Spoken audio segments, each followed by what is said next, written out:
নমস্কার, দেখছেন কলকাতা টিভি। আপনাদের সঙ্গে আমি মধুবন্তী। শুরু করছি আরো বারো। মধুবন্তীর সঙ্গে রয়েছে আমি অভিক। অভিক, শুরুতেই আমরা কংগ্রেসের সাংবাদিক বৈঠকে চলে যাব।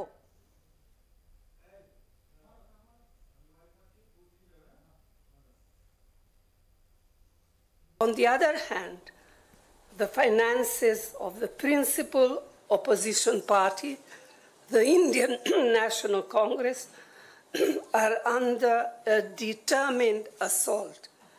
This, we all believe, is unprecedented and undemocratic. Thank you.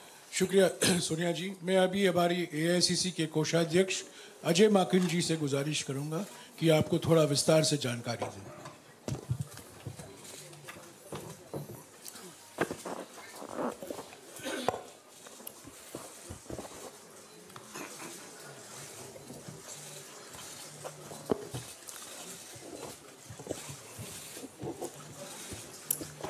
धन्यवाद जयराम जी, आप सब लोगों का बहुत बहुत स्वागत है।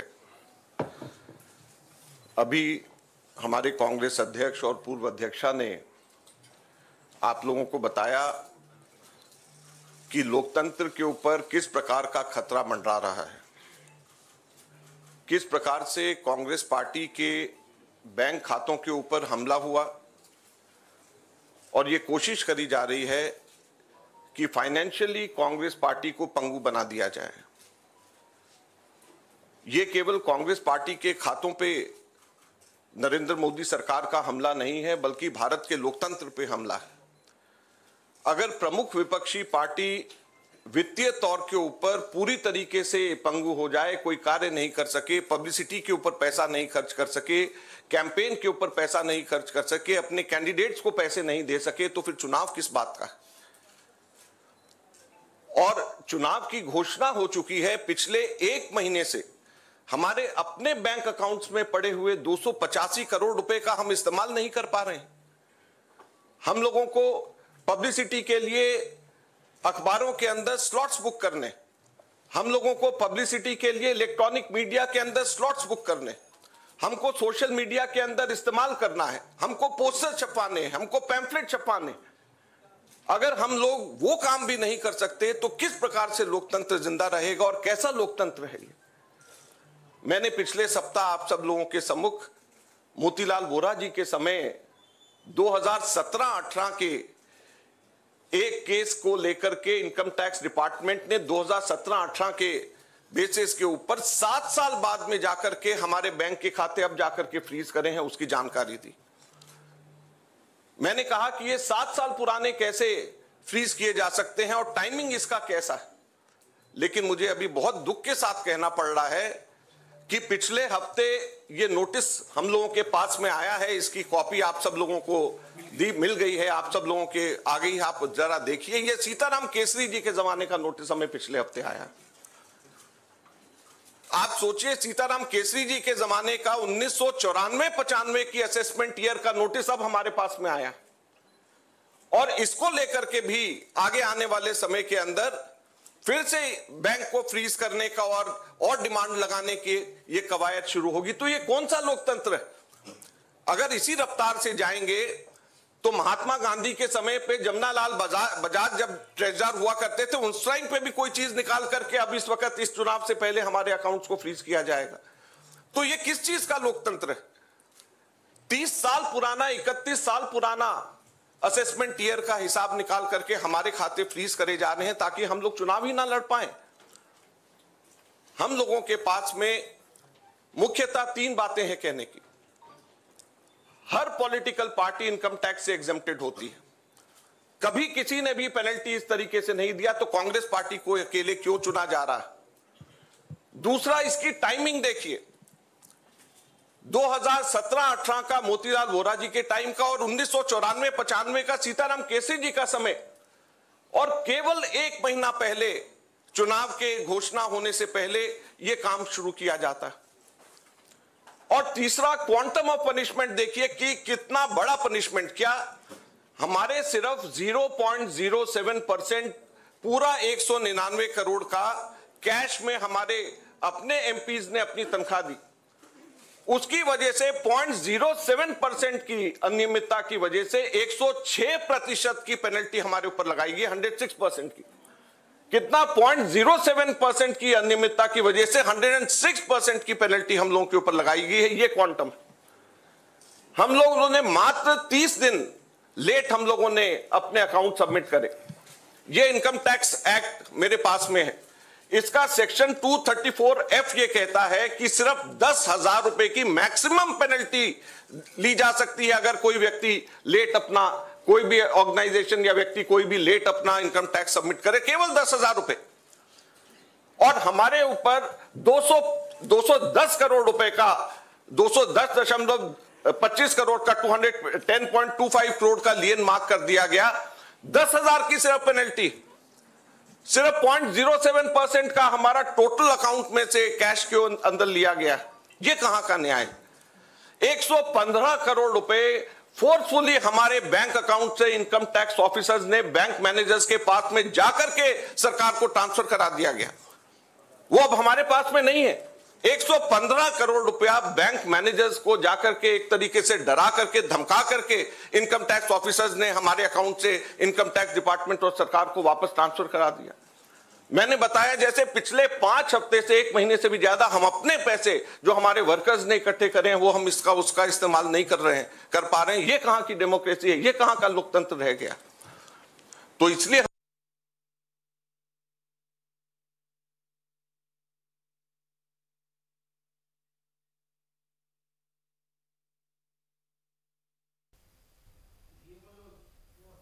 অভিক, এবার যে খবরে আমরা নজর রাখবো তা হলো এবার জেলা শাসক 4 রাজ্যের, জানা যাচ্ছে 4 জন জেলা শাসককে রাজ্যের বদল করার সিদ্ধান্ত নেওয়া হয়েছে। এর আগে আমরা দেখেছিলাম ডিজি বদলের সিদ্ধান্ত নেওয়া হয়েছিল নির্বাচন কমিশনের পক্ষ থেকে। এবার 4 জন জেলা শাসক নির্বাচনের ঠিক আগে জেলা শাসকের বদলের সিদ্ধান্ত। একেবারেই তাই। জাতীয় নির্বাচন কমিশন এই মর্মে বিজ্ঞপ্তি জারি করে এই নির্দেশই দিয়েছে যেখানে যে 4টি জেলা অর্থাৎ পূর্ব বর্ধমান, পূর্ব মেদিনীপুর, ঝাড়গ্রাম এবং বীরভূম, সেখানে এই 4টি জেলার জেলা শাসক তাদেরকে বদলি করার নির্দেশ দেওয়া হয়েছে। লোকসভা নির্বাচনের আগে লোকসভা নির্বাচন যাতে অবাধ, শান্তিপূর্ণ, সুষ্ঠুভাবে হয় সেই কারণেই কিন্তু জাতীয় নির্বাচন কমিশনের এই সিদ্ধান্ত। মধুবন্তী, আমরা বিরোধীদের সঙ্গেও যখন কথা বলছিলাম তারাও কিন্তু জাতীয় নির্বাচন কমিশনের এই সিদ্ধান্তকে স্বাগত জানাচ্ছে। একদমই। এবং আমরা যেটা দেখতে পেলাম ডিজি বদল হয়েছিল আগে, আর এবার রাজ্যের 4 জন জেলা শাসককে সরানোর নির্দেশ নির্বাচন কমিশনের। কথা বলবো, আমাদের সঙ্গে টেলিফোন লাইনে রয়েছেন আমাদের প্রতিনিধি সত্য সুন্দর ভট্টাচার্য। সত্য সুন্দর, এই যে 4 জেলার জেলা শাসককে সরানোর সিদ্ধান্ত নিল নির্বাচন কমিশন, এর পিছনে ঠিক কোন কোন বিষয়গুলো কাজ করছে, কমিশন সূত্রে কি জানা যাচ্ছে? দেখো, ঝাড়গ্রাম, পূর্ব মেদিনীপুর, বীরভূম এবং পূর্ব বর্ধমান এই 4টি জেলার যে জেলা শাসককে বদল করা হলো তার পেছনে জাতীয় নির্বাচন কমিশন কারণ হিসেবে যেটা উল্লেখ করেছেন যে এই 4 জেলার জেলা শাসক পদমর্যাদায় থাকতে গেলে তাদেরকে IAS অর্থাৎ ইন্ডিয়ান অ্যাডমিনিস্ট্রেটিভ সার্ভিসের ক্যাডার হতে হবে। এবং সেক্ষেত্রে কিন্তু দেখা যাচ্ছে এই 4 জেলার যে জেলা শাসক তারা কিন্তু সেই IAS পদমর্যাদার নন। শুরু থেকেই কিন্তু জাতীয় নির্বাচন কমিশন যাতে গোটা নির্বাচন প্রক্রিয়ায় স্বচ্ছতা বজায় থাকে, বিশেষ করে জেলার যারা প্রশাসনিক প্রধান রয়েছেন এবং গোটা জেলা নির্বাচনী আধিকারিকের দায়িত্ব কিন্তু সামলান সংশ্লিষ্ট জেলার জেলা শাসকরা। সেই জায়গায় দাঁড়িয়ে তাদের পদমর্যাদায় থেকে যাতে একেবারে স্বচ্ছভাবে নির্বাচন পরিচালনা করা যায় সেই কারণেই কিন্তু এই বদল বলে জাতীয় নির্বাচন কমিশনের তরফে জানানো হয়েছে। এবং সেই কারণেই শুধুমাত্র আমাদের এ রাজ্যের যে 4টি জেলা নয়, অন্যান্য রাজ্যের ক্ষেত্রেও জেলা শাসক এবং পুলিশ সুপারদের যে পদমর্যাদা সেই পদমর্যাদায় থাকতে গেলে জেলা শাসকদের ক্ষেত্রে IAS পদমর্যাদা এবং পুলিশ সুপারদের ক্ষেত্রে IPS পদমর্যাদা থাকতে হবে, সেটা কিন্তু জাতীয় নির্বাচন কমিশন মনে করছে এবং সেই কারণেই এই বদল। ধন্যবাদ সত্য সুন্দর। কথা বললাম আমাদের প্রতিনিধি সত্য সুন্দর ভট্টাচার্যের সঙ্গে। রাজ্য পুলিশের ডিজি পদ থেকে রাজীব কুমারকে সরিয়ে দেওয়ার নির্দেশ দিয়েছিল নির্বাচন কমিশন। এবার লোকসভা ভোটের আগে রাজ্যের 4 জেলার জেলা শাসককে সরিয়ে দেওয়ার জন্য প্রশাসনকে নির্দেশ দিল নির্বাচন কমিশন। কমিশন সূত্রে খবর, ওই জেলা শাসকরা কেউই IAS ক্যাডারের অফিসার নন, তারা WBCS থেকে পদোন্নতি হয়ে আইএস হয়েছেন, তাই তাদের জেলা শাসক পদ থেকে সরানো হলো। অর্থাৎ এই সিদ্ধান্তের পিছনে ঠিক এই বিষয়টি কাজ করেছে, এমনটাই কমিশন সূত্রে খবর। একেবারেই তাই মধুবন্তী। এর আগে আমরা দেখেছিলাম যে রাজ্য পুলিশের ডিজি তাকে বদলি করে সেখানে বিবেক সহায়কে নিয়ে আসা হয়েছিল, তারপর ফের তাকে বদলি করে সঞ্জয় মুখোপাধ্যায়কে নিয়ে আসা হয়। এবার ঝাড়গ্রাম, পূর্ব বর্ধমান, পূর্ব মেদিনীপুর এবং বীরভূম এই 4 জেলার জেলা শাসক তাদেরকে বদলির নির্দেশ দিয়েছে জাতীয় নির্বাচন কমিশন। এবং যেমনটা বলছিলে যে আইএএস ক্যাডারের অফিসার এরা কেউই নেন, সেক্ষেত্রে WBCS থেকে পদোন্নতি হয়েই তারা আইএএস হয়েছেন। বিজেপি নেতা দিলীপ ঘোষ এই মুহূর্তে আমাদের সঙ্গে টেলিফোন লাইনে রয়েছেন। কথা বলবো দিলীপ বাবুর সঙ্গে। দিলীপ বাবু, লোকসভা ভোটের আগে রাজ্যের 4 জেলার জেলা শাসককে সরানোর নির্দেশ নির্বাচন কমিশনের, কি বলবেন? এটা তো নির্বাচন কমিশনের রুটিন প্রোগ্রাম থাকেই, বিভিন্ন রাজ্যের চিফ সেক্রেটারিও পাল্টেছেন, তো সেই জন্য তারা মনে করছেন যারা থাকলে নির্বাচন আর শান্তিপ্রিয়ভাবে হবে না, নিরপেক্ষভাবে, বা তাদের আগের রেকর্ড যেটা দেখেছেন সেই দেখে তারা সিদ্ধান্ত নিচ্ছেন, তাদেরকে এই দায়িত্ব থেকে দূরে রাখছেন। অনেক ধন্যবাদ কথা বলার জন্য। কথা বললাম দিলীপ ঘোষের সঙ্গে। আপনাদের জানিয়ে রাখি যে সিদ্ধান্ত নেওয়া হয়েছে রাজ্য পুলিশের ডিজি পদ থেকে রাজীব কুমারকে সরানোর পর এবার লোকসভা নির্বাচনের ঠিক আগে রাজ্যের 4 জেলার জেলা শাসককে সরানোর নির্দেশ দিল নির্বাচন কমিশন। একেবারেই তাই, রাজ্য পুলিশের ডিজি পদ থেকে রাজীব কুমারকে সরিয়ে দেওয়ার নির্দেশ দিয়েছিল নির্বাচন কমিশন। এবার জাতীয় নির্বাচন কমিশনের আরও এক বড় পদক্ষেপ লোকসভা নির্বাচনের আগে, যেখানে 4টি জেলার জেলা শাসক তাদেরকে বদলি করা হবে, সেই বদলির নির্দেশ দিয়েছে জাতীয় নির্বাচন কমিশন। আপনাদেরকে এই মুহূর্তের ব্রেকিং খবর দিচ্ছি, লোকসভা নির্বাচনকে কেন্দ্র করে এই মুহূর্তে কিন্তু একের পর এক বড় সিদ্ধান্ত জাতীয় নির্বাচন কমিশনের। বাংলার 4 জেলার জেলা শাসকদেরকে বদলির নির্দেশ।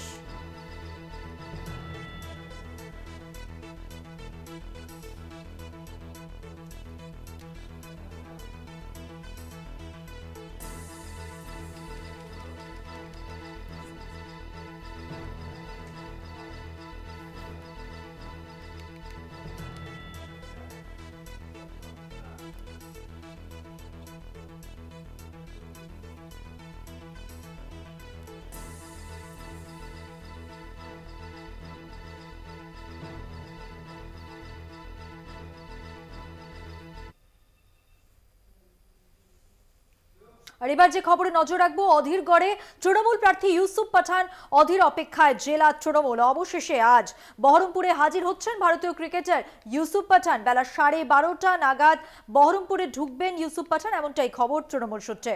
একেবারেই মধুবন্তী, আমরা গতকালই দেখেছিলাম ইউসুফ পাঠান তিনি নির্বাচনী প্রচারে সারবেন বলে গতকালই তিনি শহর কলকাতায় চলে এসেছিলেন রাতের বেলায়, এবং তিনি কিন্তু যথারীতি প্রস্তুত সেখানে নিজের নির্বাচনী প্রচারে ঝড় তোলার জন্য।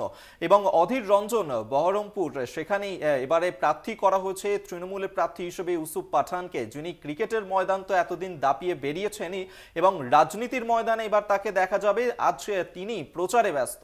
একদমই, রাজনীতির ময়দানে তিনি কতটা সফল হন সেটারই পরীক্ষা এবারে লোকসভা নির্বাচনে।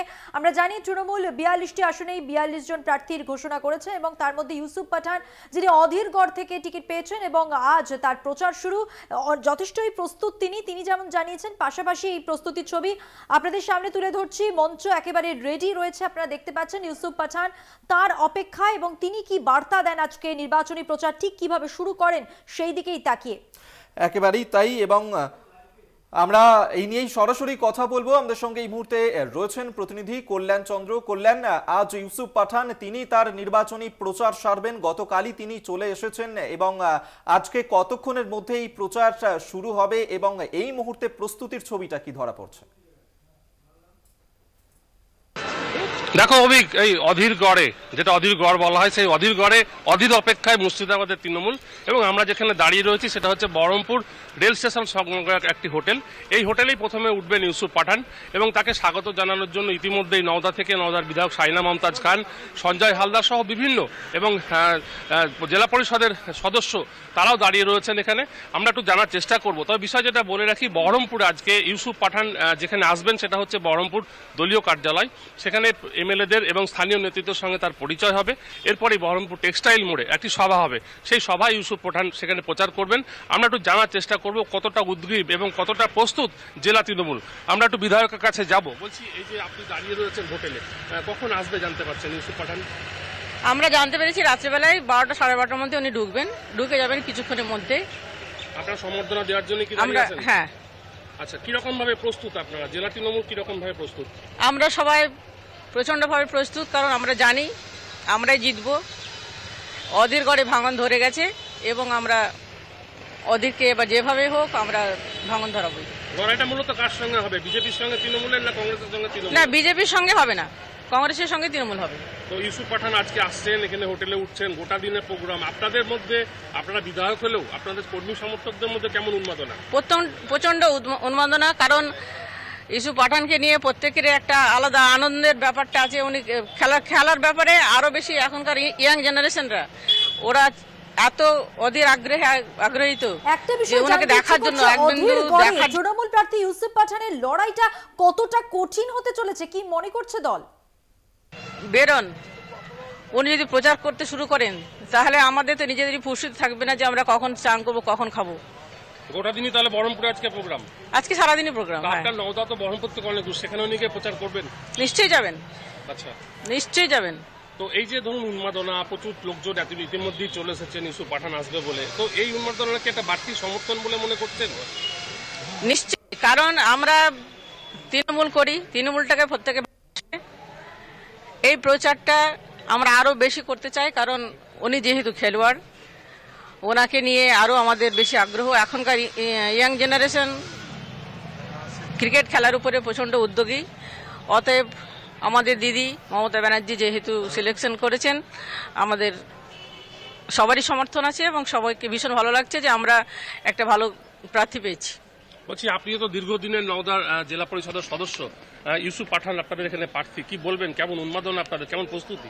দেখুন, আমরা মুর্শিদাবাদ জেলায় যেভাবে তৃণমূলটা তৈরি হয়েছে মাননীয় মুখ্যমন্ত্রী মমতা ব্যানার্জির অনুপ্রেরণায়, তো এবার আমাদের একটা বাড়তি পাওয়া যে ভারতবর্ষের জাতীয় ক্রিকেটার ইউসুফ পাঠান, তাকে আমরা পেয়েছি। যে একটা তরুণ প্রজন্ম এবং যারা খেলাপ্রেমী, সেই সব প্রত্যেকটা গ্রামে থেকে আমরা যেহেতু আমরা গ্রামের ছেলে এবং গ্রামে আমরা রাজনৈতিক করি, এবং গ্রাম থেকে যেভাবে ছেলে মেয়েদের যে একটা উদ্দীপনা, ইয়ং জেনারেশন যেটা যুব সম্প্রদায়, সেই সব সম্প্রদায়ের ছেলেমেয়েরা একটা উদ্দীপনা ভাবছে যে আমরা জাতীয় ক্রিকেটার হিসাবে একটা ইউসুফ পাঠানকে পেয়েছি মুর্শিদাবাদ জেলায় বহরমপুর লোকসভায়, তার একটা আলাদা বাড়তি পাওনা। তাই আমরা দেখতেই পাচ্ছেন নওদা থেকে কিভাবে মামাটি মানুষ তৃণমূল কংগ্রেসের কর্মীরা আজকে নওদা বিধানসভার বিধায়িকা, তার জেলা পরিষদের টিম থেকে এবং অঞ্চল সভাপতি যারা নেতৃত্ব এবং জনপ্রতিনিধি সকলে উৎসাহ দিয়ে আমাদের প্রার্থী আসবে কিছুক্ষণের ভিতরে, তাকে আমরা যে একটা ওয়েলকাম, স্বাগত এবং তাকে আমরা সংবর্ধনা দেব। মুর্শিদাবাদে পা দিচ্ছে, তাই আজকে সারা মুর্শিদাবাদে সকাল থেকে যেন একটা হই হই রই রই একটা কাণ্ড, কর্মীদের ভিতরে একটা উদ্দীপনা। তিনি আজকে আসছেন, সেখানকার তৃণমূলের এবারে লোকসভা কেন্দ্রে প্রার্থী করেছে তৃণমূল, কতটা মনোবল বাড়াতে পারেন তিনি আজকের এই প্রচার থেকে, আজকের এই সভা থেকে অবশ্যই নজর থাকবে। তবে আপাতত ধন্যবাদ তোমায়।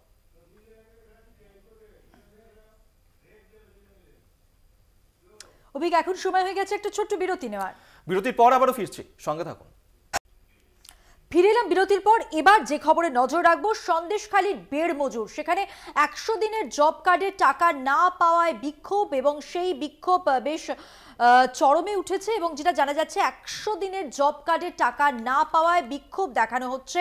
বেড় মজুরের বাসিন্দারা তারা বিক্ষোভ দেখাচ্ছেন। একেবারেই তাই, ফের একবার উত্তপ্ত হয়ে উঠল সন্দেশখালীর বেড় মজুর ফের একবার উত্তপ্ত হয়ে উঠেছে, এবং 100 দিনের জব কার্ডের টাকা না পাওয়াতেই সেখানে কিন্তু এই বিক্ষোভের ছবি ধরা পড়ছে সন্দেশখালীর বেড় মজুরে। সেখানে আজ সকাল থেকে উত্তপ্ত হয়ে ওঠে পরিস্থিতি, সেই ছবিও আপনাদের সামনে আমরা তুলে ধরছি। দেখতে পাচ্ছেন সেই ছবি, যেখানে পঞ্চায়েতের উন্নয়নমূলক কাজ না করার কারণেই সেখানে ক্ষোভ দেখাচ্ছেন স্থানীয় মানুষজন। পঞ্চায়েত প্রধান ও তৃণমূল বুথ সেক্রেটারির বিরুদ্ধে অভিযোগ উঠেছে, সন্দেশখালীতে এখনো পর্যন্ত 32,000 অ্যাকাউন্টে টাকা ঢুকেছে বলে দাবি তৃণমূলের। কথা বলবো, সামগ্রিক পরিস্থিতি সম্পর্কে জানবো। আমাদের সঙ্গে রয়েছেন আমাদের প্রতিনিধি সঞ্জিত চক্রবর্তী। সঞ্জিত, ঠিক কি অভিযোগ? বেড় মজুরে এই মুহূর্তে কি পরিস্থিতি? দেখো, গতকালকের পরে আজকে আবার সন্দেশখালীর বেড় মজুরে, যেখানে তাদের গ্রামবাসীদের দাবি দীর্ঘ কয়েক বছর ধরে তারা 100 দিনের কাজ করেছে, সেই 100 দিন প্রকল্পের টাকা পাচ্ছে না, উপভোক্তাদের অ্যাকাউন্টে ঢুকছে না। ইতিমধ্যে তারা একাধিক দুর্নীতির অভিযোগ তুলেছে, অর্থাৎ 100 দিনের কাজ করে তারা টাকা পায়নি, সেই অভিযোগটা পঞ্চায়েত প্রধানের বিরুদ্ধে অভিযোগ তুলেছে এবং একাধিক অভিযোগ এনেছে। কিন্তু ইতিমধ্যে যেটা প্রশাসনিক লেভেলের কথা, তুমি জানো রাজ্যের প্রশাসনিক প্রধান 59 লক্ষ বেনিফিশিয়ারি অর্থাৎ 100 দিন প্রকল্পে যারা আওতায় রয়েছে তাদেরকে অ্যাকাউন্টে টাকা দেওয়ার ঘোষণা করেছে। ইতিমধ্যে বসিরহাট মহকুমার জন্য কিন্তু বিশাল একটা অঙ্ক বরাদ্দ করা হয়েছে। পাশাপাশি যে সন্দেশখালীর 1 এবং 2 নম্বর ব্লকের জন্য ইতিমধ্যে কিন্তু প্রায় 13 কোটি প্রায় 40 লক্ষ টাকা কিন্তু অ্যাকাউন্টে ঢোকানো হয়েছে। প্রায় 32,000 মানুষ এই উপভোক্তার আওতায় পেয়েছে, অর্থাৎ উপকৃত হয়েছে বেনিফিশিয়ারিরা। কিন্তু ধাপে ধাপে এই প্রক্রিয়া চলছে এমনটাই জানিয়েছেন ওখানকার ভিডিও যারা প্রশাসনিক কর্তা রয়েছেন, তারা বলছেন যেভাবে টাকা আসছে সেইভাবে কিন্তু উপভোক্তাদের অ্যাকাউন্টে ঢুকে দেওয়া হচ্ছে।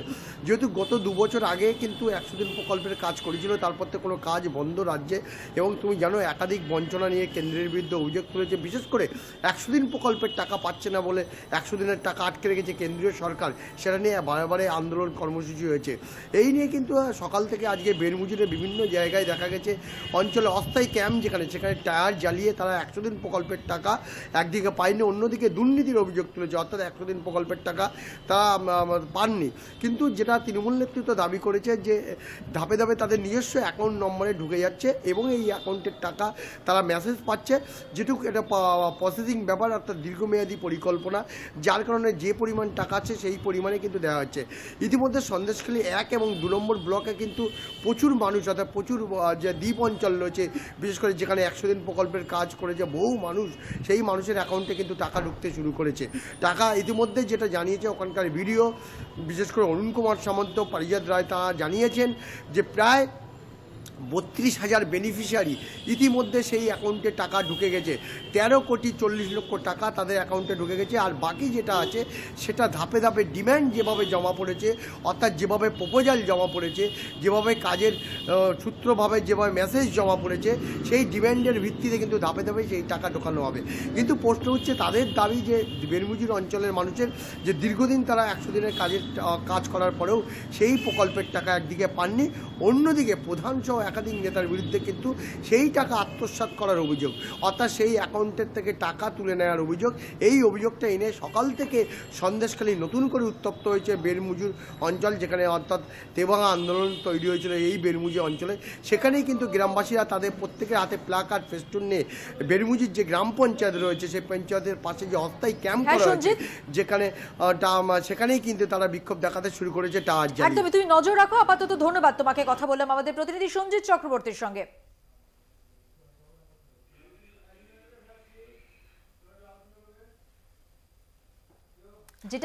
যেটা নিয়ে বিক্ষোভ, অভিক যেমনটা বলছিলে তুমি। একেবারেই তাই। 100 দিনের জব কার্ডের টাকা না পাওয়াতেই এই বিক্ষোভ দেখাচ্ছে বেরমুজুরের স্থানীয় মানুষজন, এবং বারবার তারা পঞ্চায়েত প্রধান এবং তৃণমূল বুথ সেক্রেটারির দিকেই অভিযোগের আঙুল তুলছেন।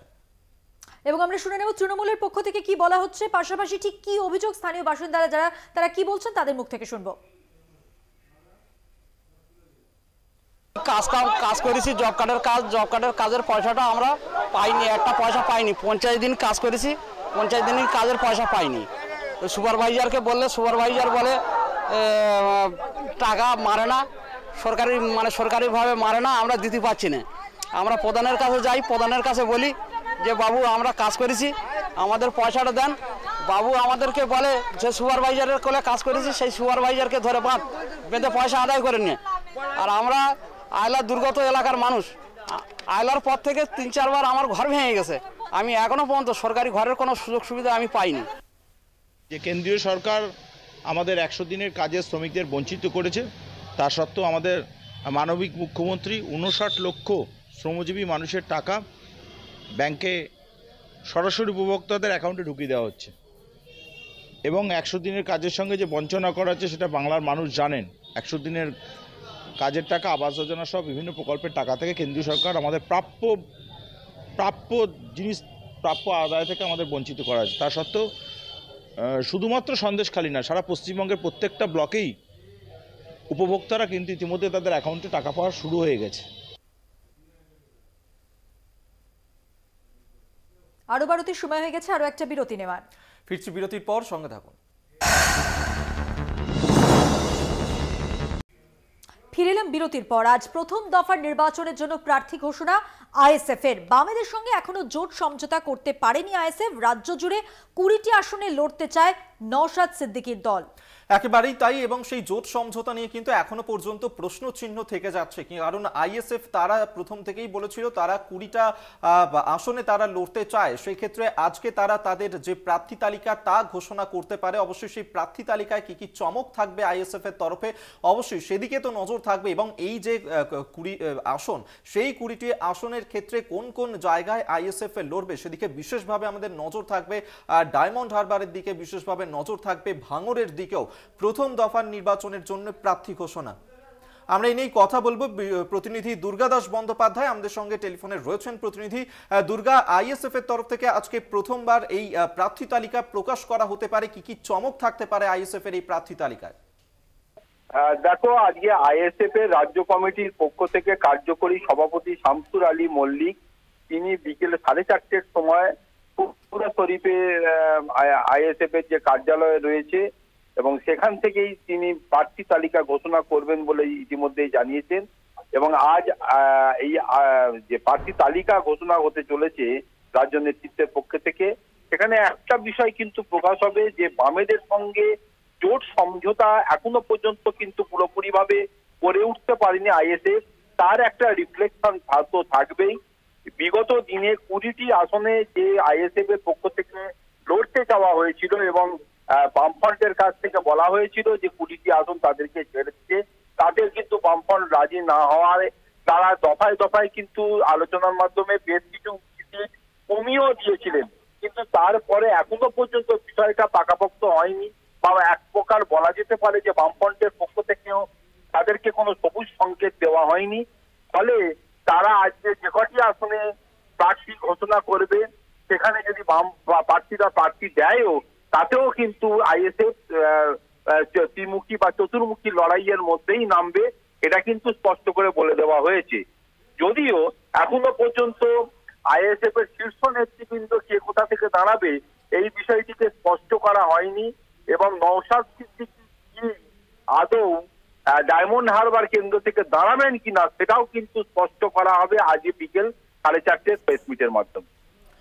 ধন্যবাদ তোমায় দুর্গাদাস বন্দ্যোপাধ্যায়, আমাদের সঙ্গে টেলিফোনে ছিলেন প্রতিনিধি।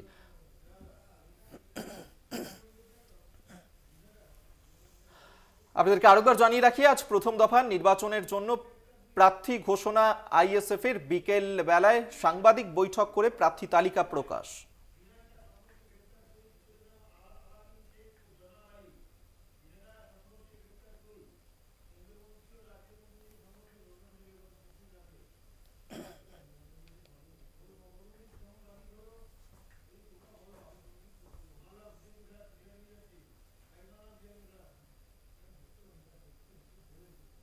অভিক, এবার যে খবরে নজর রাখবো দিনহাটার ঘটনার কথা। আমরা জানি দুদিন আগে যে সংঘর্ষের ঘটনা ঘটেছিল দিনহাটায় রাত্রিবেলা, সেই ঘটনায় এখনো পর্যন্ত 2 জনকে গ্রেফতার করা হয়েছে, এমনটাই খবর রয়েছে। দিনহাটার ঘটনায় এখনো পর্যন্ত 2 জনকে গ্রেফতার করা হয়েছে। আমরা দেখেছিলাম নিশীথ প্রামাণিক এবং উদয়ন গুহ, এদের দুজনের সমর্থক, তাদের মধ্যে যে সংঘর্ষের ঘটনা ঘটে এবং সেই ঘটনায় নিশীথ প্রামাণিক সহ বেশ কয়েকজনের বিরুদ্ধে অভিযোগও দায়ের করা হয় তৃণমূলের পক্ষ থেকে। এবং পাশাপাশি আজকে যেটা জানা যাচ্ছে যে 2 জনকে এখনো পর্যন্ত গ্রেফতার করা হয়েছে এই ঘটনায়। একেবারেই তাই, এবং মন্ত্রী বনাম মন্ত্রী সংঘর্ষ, নিরাপত্তা রক্ষী বনাম তৃণমূলের সমর্থক, তাদের মধ্যে যে সংঘর্ষের ঘটনা ঘটেছিল দিনহাটা লোকসভা নির্বাচনের আগে খবরের শিরোনামে উঠে আসে যে দিনহাটা, কোচবিহারের দিনহাটায় মঙ্গলবার রাতের বেলায় এই ঘটনা ঘটেছিল এবং সেই সংঘর্ষের ঘটনাতেই এবার গ্রেফতার করা হলো 2 জনকে। তোমার মধুবন্তী দর্শকদেরকে জানিয়ে রাখবো যে ঘটনা ঘটেছিল উদয়ন গুহ, তার জন্মদিন পালন করা হচ্ছিল। উদয়নের জন্মদিন উপলক্ষে দিনহাটা চৌকবতীতে জড়ো হয়েছিলেন তৃণমূল কর্মী সমর্থকরা। আর অন্যদিকে প্রচার সেরে ওই পথ দিয়ে তুমি যেমনটা বলছিলে কেন্দ্রীয় স্বরাষ্ট্র প্রতিমন্ত্রী নিশীথ প্রামাণিক, তার সঙ্গে ছিলেন নিরাপত্তা রক্ষীরা। আমরা এই নিয়ে কথা বলবো। রবিউল হোসেন আমাদের সঙ্গে এই মুহূর্তে টেলিফোনে রয়েছেন প্রতিনিধি। রবিউল, এই যে 2 জন তাদেরকে গ্রেফতার করা হলো এই ঘটনাতে, কি বলছে পুলিশ?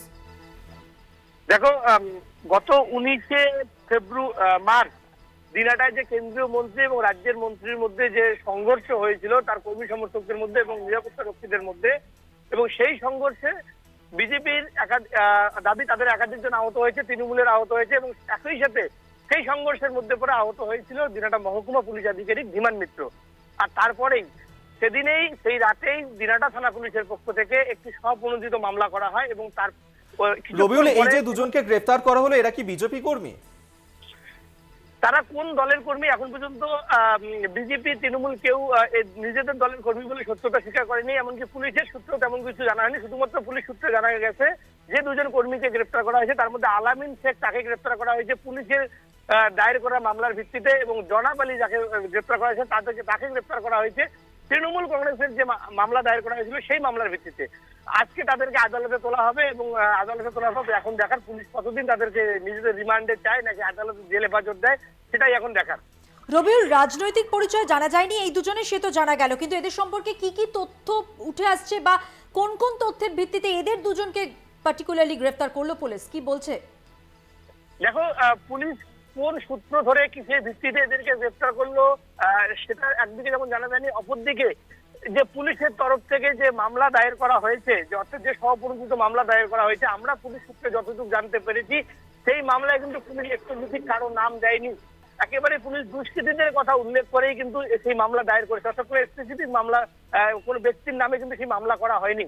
তারপরে পুলিশ কোন সূত্র ধরে কিভাবে তাদেরকে গ্রেফতার করলো সেই বিষয়ে কিন্তু জেলা পুলিশ সুপার কোনো কিছু বিস্তারিত জানায়নি। শুধুমাত্র জেলা পুলিশ সুপারের সূত্রে জানানো হয়েছে এই যে দুজন ব্যক্তি তাদেরকে গ্রেফতার করা হয়েছে এবং তাদের বিরুদ্ধে যে সমস্ত মামলা দায়ের করা হয়েছে সেই মামলাগুলোর কোন কোন ধারা তাদের বিরুদ্ধে আরোপ করা হয়েছে সেই ব্যাপারে কিন্তু পুলিশের সূত্র থেকে জেলা পুলিশ সুপার জানিয়েছে। তোমাকে একটু জানিয়ে রাখবো, এই যে প্রথম যে যিনি ব্যক্তি রয়েছেন অর্থাৎ আলামিন শেখ, সেই আলামিন শেখের বিরুদ্ধে কিন্তু পুলিশ ইতিমধ্যে 143, 186, 188, 353, 332, 333 এবং 360 আইপিসি ধারা লাগিয়েছে। অপরদিকে তৃণমূল কংগ্রেসের যে অভিযোগ দায়ের করা হয়েছিল সেই অভিযোগের ভিত্তিতে যাকে গ্রেফতার করা হয়েছে অর্থাৎ জনাব আলী, তার বিরুদ্ধে কিন্তু পুলিশের তরফ থেকে 341, 323, 325, 379, 307, 506 এবং 34 একদমই, অর্থাৎ এখনো পর্যন্ত এই দুজনকেই গ্রেফতার করা সম্ভব হয়েছে এবং এদের থেকে এদের সঙ্গে কথা বলে এদেরকে জেরা করে আর কি তথ্য উঠে আসে অবশ্যই সেদিকে নজর থাকবে। আপাতত রবিউল, তোমাকে ধন্যবাদ। কথা বললাম আমাদের প্রতিনিধি রবিউল ইসলামের সঙ্গে।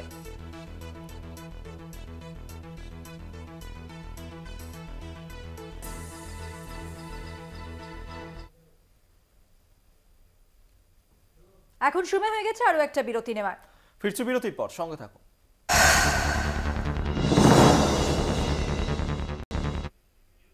আরো 3 রাজ্যে জেলা শাসক এবং পুলিশ সুপারকে বদল, এই খবর আসছে। নির্বাচন কমিশনের সিদ্ধান্ত অনুযায়ী আরো 3 রাজ্যে জেলা শাসক এবং পুলিশ সুপারকে বদল করার সিদ্ধান্ত নেওয়া হয়েছে। রাজ্যের ক্ষেত্রে অভিক আমরা দেখেছি যে ডিজি বদলের সিদ্ধান্তের পাশাপাশি আমরা জানি যে জেলা শাসক বদলের সিদ্ধান্ত নেওয়া হয়েছে। একেবারেই তাই, সামনেই লোকসভা নির্বাচন রয়েছে এবং সেই নির্বাচনে যাতে কোনো রকম কোনো অশান্তি সৃষ্টি না হয়, কোনো রকম অপ্রীতিকর ঘটনা না ঘটে এবং সব থেকে বড় বিষয় যাতে স্বচ্ছতা বজায় থাকে এই নির্বাচনে, সেই কারণেই কিন্তু জাতীয় নির্বাচন কমিশনের তরফ থেকে একের পর এক এই ধরনের সিদ্ধান্ত নেওয়া হয়েছে। যেমনটা মধুবন্তী তুমি বলছিলে যে আগে আমরা দেখেছিলাম যে রাজ্য পুলিশের ডিজি তাকেও বদল করা হয়েছিল, পরপর দুবার তাকে বদল করা হয়েছিল।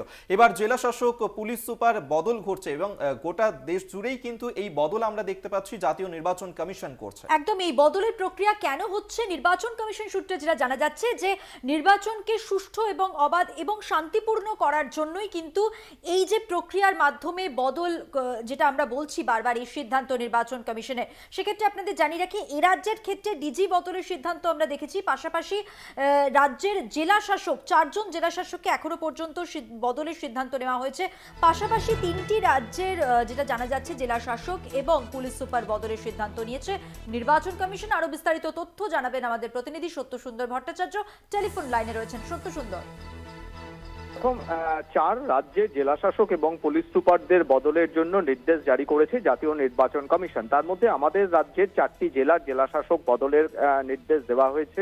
ঝাড়গ্রাম, পূর্ব মেদিনীপুর, বীরভূম এবং পূর্ব বর্ধমান, এই 4 জেলার যারা জেলা শাসক পদে রয়েছেন তারা মূলত জেলা নির্বাচনী আধিকারিকের দায়িত্ব সামলান। সেক্ষেত্রে জাতীয় নির্বাচন কমিশন মনে করছে যে জেলা শাসকের পদে যারা থাকবেন তাদেরকে আইএএস ইন্ডিয়ান অ্যাডমিনিস্ট্রেটিভ সার্ভিস পদমর্যাদার যোগ্য হতে হবে এবং সেই কারণেই কিন্তু তাদেরকে সেখান থেকে সরানো হয়েছে, এমনটাই কিন্তু নির্দেশে বলা হয়েছে।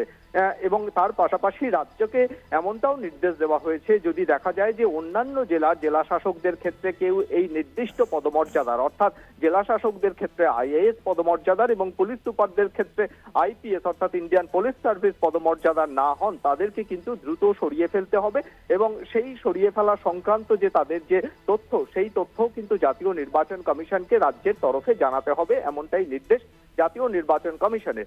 জাতীয় নির্বাচন কমিশন মনে করছে যে অবাধ এবং শান্তিপূর্ণ নির্বাচনের লক্ষ্যে জেলা শাসকদের এবং পুলিশ সুপারদের ভূমিকা যথেষ্ট গুরুত্বপূর্ণ, যাতে কোনোভাবেই পক্ষপাতিত্ব বা স্বজন পোষণের অভিযোগ না আসে এবং যোগ্য ব্যক্তি উপযুক্ত পদমর্যাদা সম্পন্ন ব্যক্তি যাতে সেই নির্দিষ্ট পদে থেকে গোটা নির্বাচন প্রক্রিয়া পরিচালনা করেন, সেই লক্ষ্যেই কিন্তু এই নির্দেশ জাতীয় নির্বাচন কমিশনের তরফে দেওয়া হয়েছে। শুধুমাত্র এ রাজ্য নয়, অন্যান্য রাজ্যের পুলিশ সুপার এবং জেলা শাসকদের ক্ষেত্রেও কিন্তু এই একই নিয়ম প্রযোজ্য বলে পরবর্তী সময়ে এই ধরনের সিদ্ধান্ত নেওয়া হবে নির্বাচন কমিশনের সূত্রে। কারণ তুমি যেটা বললে জানা যাচ্ছে যে অন্যান্য জেলা শাসকদের ক্ষেত্রেও আইএএস পদমর্যাদায় আধিকারিক না হন তাদের দ্রুত সরিয়ে দেওয়া হবে। দেখো একেবারেই তাই, কেননা নির্দিষ্টভাবে যে নির্দেশ বা বিজ্ঞপ্তি জারি করা হয়েছে জাতীয় নির্বাচন কমিশনের তরফে সেই বিজ্ঞপ্তিতে কিন্তু স্পষ্টভাবে উল্লেখ করা হয়েছে যে যদি অন্যান্য আসবো তোমার কাছে, সত্য আমাদের সঙ্গে থাকো। এই মুহূর্তে আমাদের সঙ্গে টেলিফোনে রয়েছেন তৃণমূল নেতা জয়প্রকাশ মজুমদার। জয়প্রকাশ বাবু, জাতীয় নির্বাচন কমিশন তারা এবার 4টি জেলার জেলাশাসক তাদেরকে সরিয়ে দিয়েছে। তারা যেমনটা বলছে যে জেলাশাসকদের ক্ষেত্রে যদি আইএএস পদমর্যাদার আধিকারিক না হন সরিয়ে দেওয়া হচ্ছে এবং পুলিশ সুপারদের ক্ষেত্রে আইপিএস পদমর্যাদা না হলে তাদেরকে সরিয়ে দেওয়া হচ্ছে। নির্বাচন কমিশনের এই সিদ্ধান্ত কিভাবে দেখছেন? দেখুন, একটা কথা তো পরিষ্কার যে এই ভারতীয় জনতা দল নরেন্দ্র মোদী এবং অমিত শাহের নেতৃত্বে এই নির্বাচনে যখন লড়াইয়ে নেমেছেন তখন তারা বিশেষভাবে তাদের সৈন্যদলকে সাজাচ্ছেন। সেই সৈন্যদলে আছে ইডি, সিবিআই, ইনকাম ট্যাক্স। আমরা গতকালও দেখেছি তার প্রভাব এখানে ইনকাম ট্যাক্সের রেট ইলেকশন ঘোষণা হওয়ার পরে ভয় দেখানোর জন্য। তার সঙ্গে এবার যুক্ত হয়েছে জাতীয় নির্বাচন কমিশন, কারণ জাতীয় নির্বাচন কমিশন আগে পর্যন্ত নিরপেক্ষ থাকতো।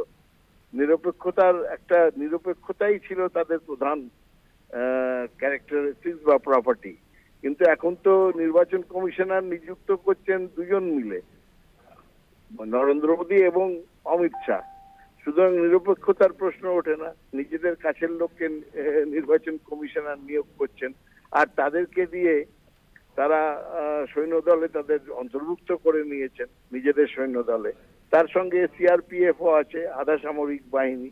এই সামগ্রিকভাবে এটার উদ্দেশ্য হচ্ছে বিশেষ করে পশ্চিমবঙ্গের মতন রাজ্যগুলিতে যেখানে তাদের সংগঠন নেই, যেখানে তাদের ভোট পাওয়ার কোনো রকম সম্ভাবনা নেই, সেই সব জায়গাতেই তারা এই কাণ্ড কারখানাগুলো করছে এবং এই ইডি, সিবিআই, ইনকাম ট্যাক্স তাদের দিয়ে একদিকে যেরকম ভয় দেখানোর চেষ্টা করছে, উল্টো দিকে নানা রকম ভাবে আধিকারিক বিভিন্ন জেলার জেলাশাসক, এসপি ইত্যাদি এদেরকে বদলি করে একটা অস্থিরতা তৈরি করার চেষ্টা করছেন। ভাবছেন এই অস্থিরতার সুযোগে যদি করা যায়, মানে ইলেকশন জেতা যায়, কিন্তু সেটা হওয়ার সম্ভাবনা নেই।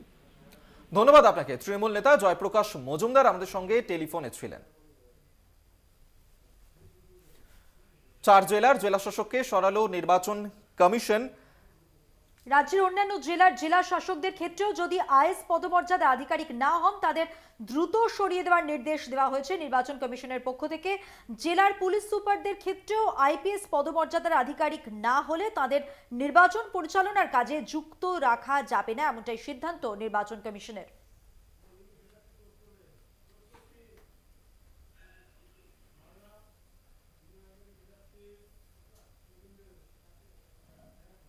আরো আজকের মতো এ পর্যন্তই। দেখতে থাকুন কলকাতা টিভি, রাত দিন 7 দিন।